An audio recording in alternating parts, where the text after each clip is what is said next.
Hello, my name is Davis. I'm an educator with the Museum of Life and Science. Today we're going to be doing a bite-sized activity using materials you can find in your home. We're going to be learning about freezing points today by going fishing for ice. To do this experiment, you need a piece of string or yarn, some salt, some ice cubes, and a plate with some water in it. So today we're talking about freezing points. The freezing point is a point when a material that is a liquid that does not have a defined shape becomes a solid. Typically that happens because of a change in temperature. For water, that temperature is 32 degrees Fahrenheit or 0 degrees Celsius. Today, we're going to look to see how certain chemicals, like salt for instance, can affect that freezing point. All right, to do this activity, we're going to take our string and place it down into our shallow plate filled with water. We want to make sure that our string sucks up a good deal of the water. Once our string is nice and wet, we're going to lay it down on top of our pieces of ice. You can lay it down on one piece of ice or as many pieces of ice as you have in your plate.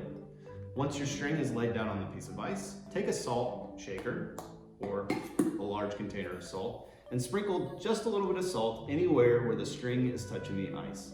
You don't need to go overboard here, just a little bit does the trick. We're going to pour that onto a few pieces of ice and then we're going to wait about 20 seconds.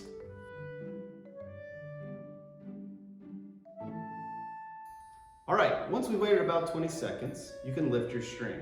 As you lift the string, you'll see that the ice is stuck to the string. Now, why does that happen? Well, as we discussed, the freezing temperature of water is 32 degrees Fahrenheit, 0 degrees Celsius. But when you add salt to the equation, the temperature of the water, the freezing temperature, changes. When you put salt into the water, the salt begins to dissolve into the ice cube, creating salt water.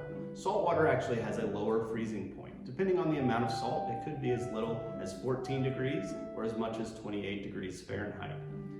Once you have put your string onto the ice, that salt water starts to sink and the fresh water starts to rise up above because it is less dense. As that fresh water reaches the top, the cooler ice water starts to freeze the fresh water on top and the fresh water in the string, causing the two to freeze together. Basically, what we've done is we've taken the liquid water in the string and caused a phase change and turned it into a solid. Once you've caught your ice on your string, you can knock it off and try again. Now, if you try this enough times, eventually the string will no longer stick to the ice. As you add more salt, you're creating more salt water. Why do you think that might affect how well your string sticks to the ice?